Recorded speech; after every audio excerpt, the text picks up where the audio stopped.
ആദരണീയരായ അധ്യാപകർ, വിദ്യാർത്ഥി സുഹൃത്തുക്കൾ, വിശിഷ്ട അതിഥികൾ, മറ്റു പ്രിയമുള്ളവർ, ഏവർക്കും സ്നേഹാഭിവാദ്യങ്ങൾ. മാനവ ചരിത്രത്തിൽ ഇന്നുവരെ നേരിട്ടിട്ടുള്ള എല്ലാ ദുരന്തങ്ങളെക്കാളും ഭയാനകവും പ്രകൃതിശേഷിയേറിയതും നാശകരവും പ്രത്യാഘാതം ദീർഘകാലത്തേക്ക് നിലനിൽക്കുന്നതുമായ ഒരു മഹാവിപത്താണ് ലഹരിയുടെ ഉപയോഗം. ഓരോ കുട്ടിയുടെയും ജീവിതത്തിലേക്ക് ഹരമായും ഉന്മാദമായും ഉച്ചചങ്ങാതിയായും മൃദുവാസത്തോടെ പടികയറി വരുന്ന ലഹരി മരുന്ന് ഏതു വിധേനയായാലും ഒരു പ്രാവശ്യം ഉപയോഗിച്ചാൽ പിന്നെ അതിന്റെ തോഴനും പിന്നീട് സന്തത സഹചാരിയായും അധികം വൈകാതെ അടിമയുമാക്കി മാറ്റുന്ന മാന്ത്രിക ശക്തിയാണ് മയക്കുമരുന്നിനുള്ളത്.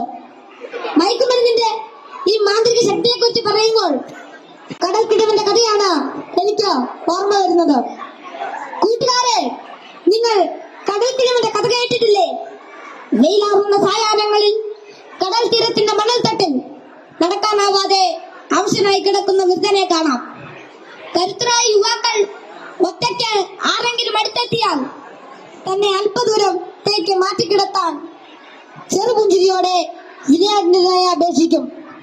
മനസ്സലിഞ്ഞ് സഹായിക്കാൻ തയ്യാറായാൽ എടുത്തു മാറ്റാൻ കിഴവൻ അനുവദിക്കുകയില്ല. തോളിൽ കയറ്റാൻ നിർബന്ധിക്കും. തോളിൽ കയറിയാൽ കിഴവന്റെ തനി സ്വഭാവം പുറത്തു വരും. തന്നെ വഹിച്ചവൻ കുഴഞ്ഞു വീണ് മരിക്കുന്നത് വരെ തോളിൽ തന്നെ ഇരിക്കും. നന്നേ ഭാരമുള്ള കിഴവനെ ചുമന്ന യുവാവ് മരിച്ചു എന്ന് ബോധ്യമായാൽ ഇറങ്ങി അല്പമകലെ മാറിക്കിടക്കും, അടുത്ത ഇരയെയും കാത്ത്. ഇതുപോലെയാണ് ലഹരിയുടെ ഉപയോഗവും. ഒരു പ്രാവശ്യം രുചിച്ചു നോക്കിയാൽ പിന്നെ രക്ഷപ്പെടൽ അസാധ്യം എന്നല്ല, എന്നാലും വലിയ പ്രയാസം തന്നെ. മയക്കുമരുന്ന് ഉപയോഗിച്ചിറങ്ങാൻ പ്രേരകമാകുന്ന ഘടകങ്ങൾ പലർക്കും പലതാണെങ്കിലും പരിണിതഫലം എല്ലാവരിലും ഏതാണ്ട് ഒന്ന് തന്നെയാണെന്ന് പറയാം. ഉപയോഗിച്ച് തുടങ്ങുമ്പോഴുള്ള രസവും കൗതുകവുമെല്ലാം മാനസിക സംഘർഷങ്ങൾക്കും ശാരീരിക പ്രശ്നങ്ങൾക്കും വഴിമാറും. പിന്നീട് ഇതില്ലാതെ ജീവിക്കാൻ കഴിയില്ലെന്ന സ്ഥിതി വരുന്നു. ലഹരിക്കാംശമായ പണം കണ്ടെത്തുന്നത് പ്രയാസമായി തീരും. അപ്പോൾ അതിനായി കുറുക്കുവഴികൾ തേടുന്നു.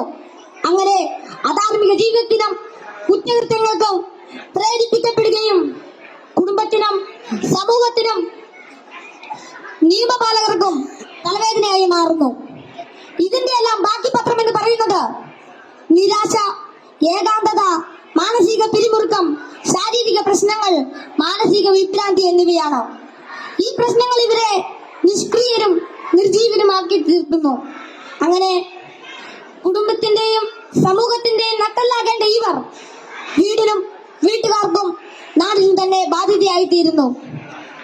ലഹരി ഒരു മഹാവിപത്താണ്, സമൂഹത്തെ കാർന്നു തിന്നുന്ന മഹാവ്യാധി. ഇത് ബാധിക്കുന്നതാകട്ടെ നാടിന്റെ സമ്പത്തും രാഷ്ട്രത്തിന്റെ അടിത്തറയും നട്ടലുമായ കൗമാരത്തെയും യൗവനത്തെയും. കുപ്പിയിൽ നിന്ന് തുറന്നുവിട്ട ഭൂതം പോലെ നമ്മെ ഒന്നോടെ വിഴുങ്ങുവാൻ വായ് പിളർന്നലറിയാത്തടുക്കുന്ന ഈ ദുർഭൂതത്തെ നമുക്ക് ഒറ്റക്കെട്ടായി നേരിടാം. ലഹരി എന്ന മഹാവിപത്തിനെതിരെ സന്ധിയില്ലാ സമരത്തിനായി നമുക്ക് അണിചേരാം. മയക്കുമരുന്നിന്റെ ഉപയോഗത്തിനും വിതരണത്തിനും വ്യാപനത്തിനുമെതിരെ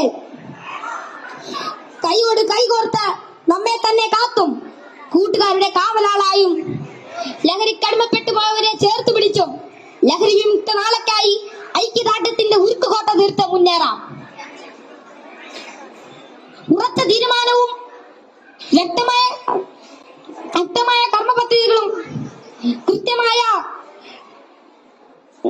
ബോധവൽക്കരണവും കൊണ്ട് നമ്മുടെ കൂട്ടുകാർക്ക് ചുറ്റും നമുക്കൊരു രക്ഷാവലയം തീർത്ത് മനവും കനവും ഒന്നായി ചേർത്ത് ഉറക്കെ പാടാം. ശിരസ്സുയർത്തി പറയുക ലഹരിക്കടിപ്പെടില്ലൊരു നാളും നാം. ശിരസ്സുയർത്തി പറയുക ലഹരിക്കടിപ്പെടില്ലൊരു നാളും നാം. വരം കണക്കെ കിട്ടിയ ജീവിതം എറിഞ്ഞുടയ്ക്കുകയില്ല നാം. വരം കണക്കെ കിട്ടിയ ജീവിതം എറിഞ്ഞുടയ്ക്കുകയില്ല നാം. ശിരസ്സുയർത്തി ശിരസ്സുയർത്തി ശിരസ്സുയർത്തി പറയുക ലഹരിക്കടിപ്പെടില്ലൊരു നാളും നാം. ശിരസ്സുയർത്തി ശിരസ്സുയർത്തി ശിരസ്സുയർത്തി പറയുക ലഹരിക്കടിപ്പെടില്ലൊരു നാളും നാം. ഈ മാതൃകാ ജീവിതത്തിലേക്ക് എല്ലാവരെയും ആഹ്വാനം ചെയ്തു. ചെയ്തുകൊണ്ട് നിർത്തുന്നു. നന്ദി, നമസ്കാരം. Thank you all.